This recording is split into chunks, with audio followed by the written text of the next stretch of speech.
Hello everyone. तो कैसे हैं आप सब। लास्ट लेक्चर में अपने डिटेल में अपने कवर कर लिया था इलेक्ट्रिक डायपोल क्या है, उस पर टॉर्क कैसे लग रहा है, वर्क और पोटेंशियल एनर्जी के बारे में भी जान लिया था। ठीक है, ये अपना पार्ट 8। इसमें अपन शुरू करेंगे अपने जो है कुछ टर्मिनोलॉजीज है, जैसे सिग्मा है, आपके रो है, लैम्डा है, वो क्या होती है इन टर्म्स ऑफ चार्ज। ठीक है, ये डेंसिटीज है कुल मिला के, और अपन इलेक्ट्रिक फ्लक्स के बारे में देखने वाले हैं। ठीक है, लास्ट में एक एक्स्ट्रा पॉइंट बताऊंगा, वो आप छोड़ भी दे तो भी कोई दिक्कत नहीं, but as a general knowledge आप ध्यान रखिए। ठीक है, तो अपन शुरू करते हैं फर्स्ट ऑफ ऑल इस टॉपिक से कि अपने पास टर्मिनोलॉजीज क्या है। पहले अपनी टर्मिनोलॉजी है लैम्डा। इसको अपन क्या बोलते हैं, लीनियर चार्ज डेंसिटी। क्या बोलते हैं, linear charge density. Linear charge का मतलब है कि जैसे मान लो ये है, ये लीनियर है, लीनियर ऑब्जेक्ट है, इस पर मान लो प्लस क्यू चार्ज डिस्ट्रीब्यूटेड है, तो इस पे मैं कैसे निकालूंगा, मेरे को चार्ज डेंसिटी निकालनी है, मैं कैसे निकालूंगा। ठीक है, तो वो क्या होती है, चार्ज पर यूनिट लेंथ। ठीक है, चार्ज इसमें कितना चार्ज फैला हुआ और इसकी लेंथ कितनी। ठीक है, चार्ज पर यूनिट लेंथ, इसकी यूनिट क्या होगी, कूलम पर मीटर। समझ आ गया, लीनियर चार्ज डेंसिटी इसको बोला। दूसरा है अपने पास सिग्मा है। सिग्मा क्या होती है, सरफेस चार्ज डेंसिटी होती है। क्या होती है, सरफेस चार्ज डेंसिटी। इसको कैसे निकालते हैं, चार्ज पर यूनिट एरिया से निकालते हैं। जैसे मान लो मेरा हाथ है, ये सर्कल है, अज्यूम करो इसको सर्कल है या ओवल है, इस पर मेरे को चार्ज डेंसिटी निकालनी, तो इस पे चार्ज क्यों फैला हुआ है पूरे पे, और ये इसका सरफेस एरिया मैं निकालूंगा। ठीक है, चार्ज पर यूनिट एरिया, तो क्या होगा, चार्ज पर यूनिट एरिया, इसकी यूनिट होगी कूलम अपॉन मीटर स्क्वायर। ठीक है, कंफर्म हुआ, सरफेस चार्ज डेंसिटी को सिग्मा बोलते हैं। अगला है अपने पास रो।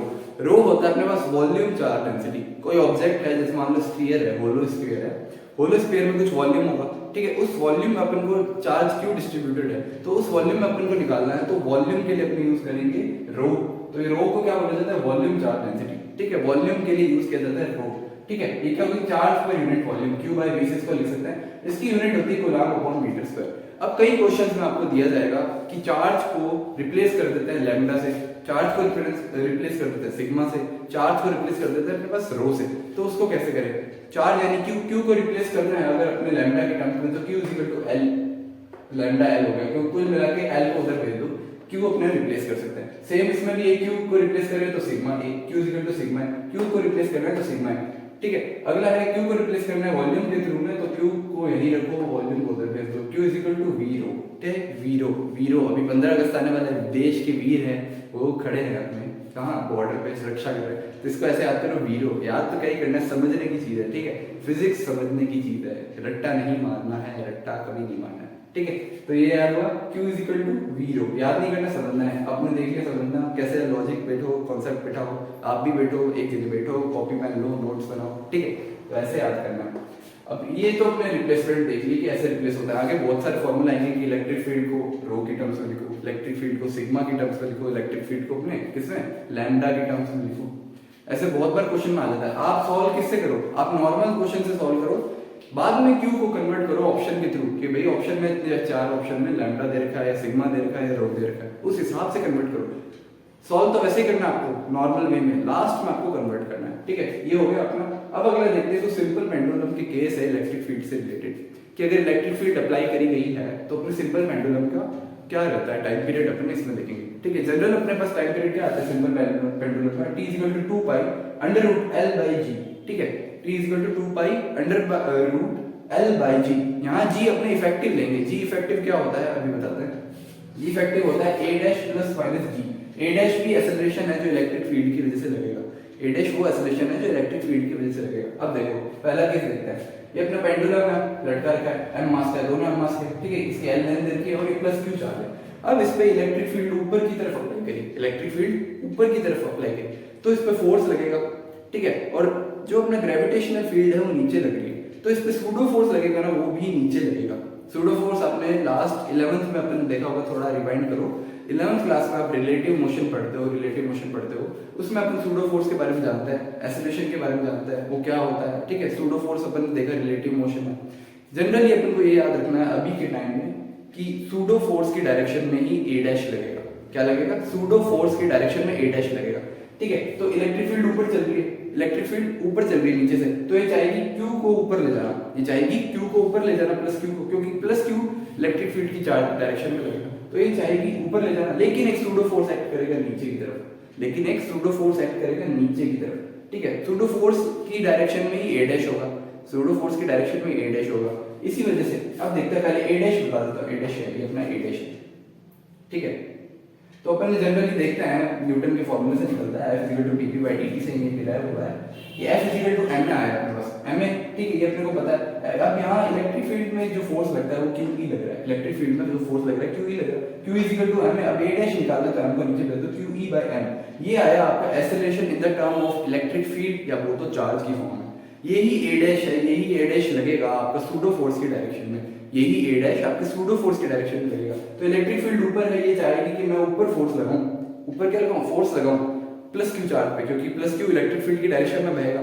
लेकिन सूडो फोर्स कहेगा नहीं भाई a डैश मेरी डायरेक्शन में लगेगा, इसलिए g इफेक्टिव भी नीचे ही लगेगा, ठीक है। कहने का मतलब a डैश नीचे लग रहा है। अब देखो सूडो फोर्स नीचे लग रहा है तो a डैश भी नीचे लगा, a डैश अपना नीचे लगा, और g तो नीचे था ही, g क्या था, नीचे ही लगता है, g ऑलवेज डाउनवर्ड लगता है, यानी ग्रेविटेशनल एक्सेलरेशन हमेशा डाउनवर्ड लगता है, इसलिए यहाँ QE/m + g हो गया।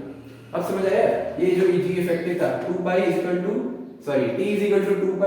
√L/g effective. g इफेक्टिव क्या है, a dash plus minus g, a dash plus minus g। a dash अपने क्या निकाला, QE/m। QE/m वो एक्सेलरेशन है इलेक्ट्रिक फील्ड की टर्म पे, याद करने की नीड नहीं है, क्योंकि जो अपना एक्सेलरेशन आता है इलेक्ट्रिक फील्ड की टर्म में F = m में रखा, F अपन को पता है इलेक्ट्रिक फील्ड में क्या होता है, QE, F = QE, Q = m, और a डैश अपन को निकालना था तो m को नीचे भेज दिया, a = QE/m। ये अपना इलेक्ट्रिक फील्ड की टर्म्स में एक्सेलरेशन आ गया, एक्सेलरेशन आ गया, ये a डैश आ गया, a डैश आ गया, ठीक है। तो अब a डैश भी नीचे, g भी नीचे, तो g इफेक्टिव क्या हो गया, प्लस हो गया, क्योंकि दोनों एक डायरेक्शन में, g इफेक्टिव प्लस हो गया एक डायरेक्शन में। याद क्या रखो, सूडो फोर्स की डायरेक्शन में a डैश लगेगा, फंडा क्या है, सूडो फोर्स की डायरेक्शन में a डैश लगेगा। अगर सूडो फोर्स ऊपर है ना तो ऐसे a डैश भी ऊपर होगा और g नीचे होगा तो माइनस हो जाएगा, a डैश माइनस g, समझ आया। अब सूडो फोर्स भी नीचे है तो एक्सेलरेशन भी नीचे, a डैश नीचे और g तो है ही नीचे, तो दोनों एक डायरेक्शन में हो गए, दोनों एक डायरेक्शन में हो गए तो प्लस हो गए, ठीक है, QE/m + g, ये समझ आया। दूसरा देखते हैं प्लस q चार्ज है और इस बार इलेक्ट्रिक फील्ड डाउनवर्ड लग रही है, इस बार इलेक्ट्रिक फील्ड डाउनवर्ड लग रही है।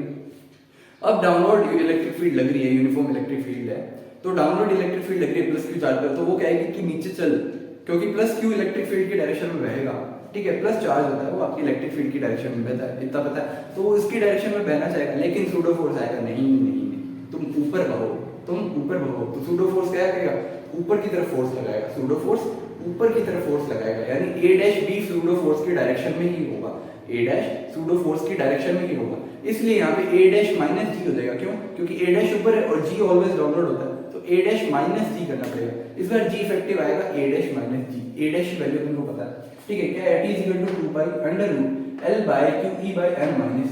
इस बार माइनस g क्यों आया, समझ आया, g इफेक्टिव है a dash plus minus g। Pseudo force फंडा क्या डायरेक्शन, कहने का मतलब फंडा क्या है, फंडा ये है सूडो फोर्स जिस डायरेक्शन में a डैश दूसरी डायरेक्शन में, ठीक है, इतना याद हुआ, याद नहीं समझना है, याद, ठीक है। तो t = 2 pi √L/QE/m - g, a dash minus g कर दिया, ठीक है, ये समझ आया।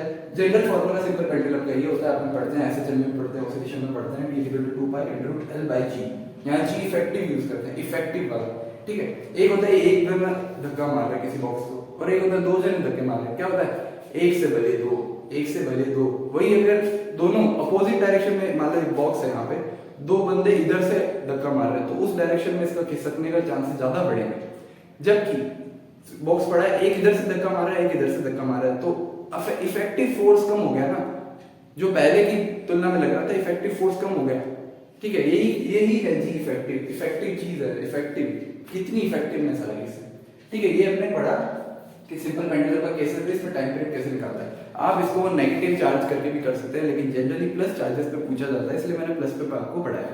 नेगेटिव चार्ज करके भी आप इसको कर सकते हैं, क्योंकि नेगेटिव होता है चार्ज, वो इलेक्ट्रिक फील्ड के अपोजिट डायरेक्शन में बहेगा, ठीक है। उस हिसाब से आप सूडो फोर्स को बैलेंस कर सकते हैं, रिलेटिव मोशन आपने पढ़ाया तो। अगला अपने देखते हैं इलेक्ट्रिक फ्लक्स क्या है। इलेक्ट्रिक फ्लक्स को अपन फाई से रिलेट करते हैं। क्या होता है, इलेक्ट्रिक फ्लक्स को फाई से रिप्रेजेंट करते हैं, फाई इसको बोला जाता है, ये अपना फाई है, ठीक है। इलेक्ट्रिक फ्लक्स कुछ नहीं है कि number of electric field lines किसी पर्टिकुलर सरफेस से कितनी जा रही है, number of electric flux line किसी पर्टिकुलर सरफेस से कितनी जा रही है। फॉर एग्जांपल मैं एग्जांपल दूं, ये कवर है, ठीक है, आपकी तरफ से मेरे पास इलेक्ट्रिक फ्लक्स आ रहा है, ठीक है, कहने का मतलब आपकी तरफ से मेरे पास इलेक्ट्रिक फील्ड लाइन आ रही है, यूनिफॉर्म इलेक्ट्रिक फील्ड लाइन आ रही है, कैसी भी आ रही है, एक बार इलेक्ट्रिक फील्ड लाइन आ रही है, ठीक है। आपकी तरफ से बहुत सारी मेरे पास इलेक्ट्रिक फील्ड लाइन आ रही है, कुछ बाहर से निकल गई, कुछ अंदर से गई, तो जो अंदर से गई है ना उसी को ही मैं इलेक्ट्रिक फ्लक्स बोलूंगा, जो इस सरफेस के अंदर से गई है ना उसी को ही मैं इलेक्ट्रिक फ्लक्स बोलूंगा। भेजे में घुसा ऑलवेज घुस गया होगा क्योंकि आप समझदार लोग हैं, अच्छे बच्चे हैं, ठीक है। तो इस सरफेस से मेरे पास जितना इलेक्ट्रिक फील्ड लाइन लेंगे ना वो ही मेरा इलेक्ट्रिक फ्लक्स होगा, यानी number of electric field line passing through the surface, यही डेफिनेशन है, number of electric field line passing through the surface. Surface वो ही लेना है जो आपको डिफाइन किया गया होगा, आपको लेना होगा, आपको गिवन होगा। इस सरफेस के अगर बाहर से चाहे 1000 1 करोड़ इलेक्ट्रिक फील्ड लाइन भी होगी ना, नहीं गिनेंगे, लेकिन अगर 2 लाइन भी इसके अंदर से चलेगी ना, इस सरफेस के अंदर से, वो आपका इलेक्ट्रिक फ्लक्स काउंट हो जाएगा, वो आपका इलेक्ट्रिक फ्लक्स काउंट हो जाएगा। समझ आई बात? Number of electric field line passing through the surface. अब इसको कैसे डिनोट करते हैं? अपन इसको ऐसे डिनोट करते हैं, phi is equal to E dot S, ठीक है। S यहाँ सरफेस एरिया है क्योंकि अपन ने देखा उसका सरफेस था, कुछ सरफेस था, तो सरफेस से कितनी इलेक्ट्रिक फील्ड लाइन पास करी उसको क्या रिप्रेजेंट करता है? E डॉट S से रिप्रेजेंट करते हैं। बात समझ आए? कई लोग इसको A से भी लिखते हैं क्योंकि एरिया है, यहाँ S क्या डिनोट करता है? सरफेस एरिया, और A भी यही डिनोट करता है एरिया। तो मैंने दोनों लेके चला है कि आप अगर कहीं पढ़ रहे हैं कोचिंग वगैरह में या जहां से भी आप पढ़ रहे हैं, कुछ जने S लिखवाएंगे, S की सरफेस एरिया को ही बताएगा, कुछ जने A लिखवाएंगे, वो भी एरिया को ही बताएगा। कंफ्यूज नहीं होना, बस टर्मिनोलॉजी समझो क्या कहना चाह रहा है वो, ठीक है। E phi is equal to E dot S, phi is equal to E dot A, और आपको मान लो कोई ऐसी सरफेस दे दी, अनइवन सरफेस दे दी, ठीक है, जिसमें आपको इंटीग्रेट करना पड़ रहा है कि इस लिमिट से इस लिमिट तक का ये एरिया है, इसमें से कितनी इलेक्ट्रिक फील्ड लाइन पास कर रही है। तो उसको इंटीग्रेट करने के लिए अपन यहाँ इंटीग्रेशन मेथड लगाते हैं, phi is equal to integration of E dot ds। अगर आपकी यूनिफॉर्म इलेक्ट्रिक फील्ड है तो E बाहर आ जाएगा, E बाहर आ जाएगा, तो आपको पता है आपने डिफरेंशिएशन इंटीग्रेशन पढ़ रखा है, ठीक है। तो यही सेम तरीका इसमें भी लागू होगा, phi is equal to integration of E dot dA, क्योंकि अपने इसको इंटीग्रेट कर रहे हैं इतने से इतने हिस्से तक की, अपने जो सरफेस एरिया दे रखा है उसमें से ही निकालना है, ठीक है। ये इंटीग्रेशन किसका है? ये सरफेस एरिया का है कि मान लो कोई अनइवन सरफेस है, इसका इस लिमिट से इस लिमिट तक की अपने को इलेक्ट्रिक फील्ड निकालनी है, क्योंकि उसके बाहर की फ्लक्स तो काउंट नहीं होगी, जो सरफेस में से जा रही है उसी को ही फ्लक्स बोलते हैं, जो सरफेस में से जा रही है उसको इलेक्ट्रिक फ्लक्स बोलते हैं। समझ आई? अब मान लो कोई आपको लूप दे दिया, कोई सर्कल दे दिया, ठीक है, सर्कल में से कितनी जा रही है वो अपन को निकालना पड़ेगा, इसलिए यहाँ पर बस ये रिंग सी बना दी है, कोई ज्यादा अंतर नहीं है, इसलिए यहाँ से रिंग बना दी है अपन ने, ठीक है। ये रिंग का मतलब है, ये गोला जो बता रहे हैं, ये लूप को डिफाइन कर रहा है, ये क्लोज लूप है, ये कोई सरफेस क्लोज एरिया है, ये क्लोज एरिया है, ठीक है। तो ये भी सेम यहाँ पे भी ऐसे कर सकते हैं, S की जगह A कर दो, ठीक है। phi is equal to E dot S, इसको जब ओपन करते हैं तो अपने पास क्या बनता है? अपने पास बनता है EA cos थीटा, ठीक है। ये अपने ओपन करते हैं क्योंकि डॉट प्रोडक्ट है, डॉट प्रोडक्ट ओपन करने पे cos थीटा बनता है, तो क्या बनता है? phi is equal to EA cos theta, याद रखना, ठीक है। ये एक स्केलर क्वांटिटी है, प्लस माइनस नेगेटिव जीरो जो कुछ भी हो सकती है, ठीक है, नेगेटिव प्लस और जीरो भी हो सकती है, स्केलर क्वांटिटी है। ये अपने पास क्या नहीं है? ये अपने पास वेक्टर क्वांटिटी नहीं है, ये स्केलर क्वांटिटी है, नेगेटिव पॉजिटिव जीरो हो सकती है। अब दूसरा पॉइंट क्या कहता है कि इनकमिंग फ्लक्स को अपन नेगेटिव लेते हैं, सरफेस एरिया आपकी तरफ से मेरे पास कुछ आ रहा है, आपकी तरफ से इलेक्ट्रिक फील्ड लाइंस आ रही है, तो ये इलेक्ट्रिक फील्ड लाइंस को मैं क्या नेगेटिव लूंगा, जनरली अपन सपोज करके लेते हैं, और जो यहाँ से पीछे से निकल रही है, इसके पीछे से जो आपकी तरफ से आई थी वो निकल रही है, वो मैं पॉजिटिव लूंगा। ऐसा क्यों? डायग्राम के थ्रू समझता है। ये आपके एक सरफेस एरिया, एक सरफेस एरिया, ये है तो एक ही एरिया, जैसे ये था, जैसे ये था, ये अपना है तो ऐसे ही, बस अपन इसको डिनोट करने के लिए अलग रखा है क्योंकि इनकमिंग और आउटगोइंग को दिखाने के लिए दो अलग अलग डायग्राम बनाए, ठीक है। तो जो अपने पास इनकमिंग आ रही है, इनकमिंग जो आ रही है, अब अपन इसको कैसे नेगेटिव और पॉजिटिव मानते हैं? एरिया वेक्टर के थ्रू मानते हैं। एरिया वेक्टर होता है ना, वो ऑलवेज सरफेस के परपेंडिकुलर होता है। एरिया वेक्टर ऑलवेज सरफेस के क्या बोल रहा हूं मैं, ऑलवेज सरफेस के परपेंडिकुलर होता है, ठीक है। जबान फिसल गई, माफ करना, ठीक है। तो ये आपका एरिया है, अगर मैं ये एरिया ले रहा हूं तो इसके परपेंडिकुलर होगा, इसके परपेंडिकुलर होगा। अगर मैं ये एरिया ले रहा हूं ना तो इसके परपेंडिकुलर होगा, इसके परपेंडिकुलर यानी उधर। इसीलिए दोनों की वजह से, एरिया वेक्टर की वजह से अपन प्लस माइनस डिनोट करते हैं। कैसे? अब यूनिफॉर्म इलेक्ट्रिक फील्ड इधर आ रही है, यूनिफॉर्म इलेक्ट्रिक फील्ड इधर आ रही है, लेकिन आपका एरिया वेक्टर इधर है, इसलिए अपन इनकमिंग फ्लक्स को नेगेटिव लेते हैं, इसलिए अपन इनकमिंग फ्लक्स को नेगेटिव लेते हैं। समझ आया?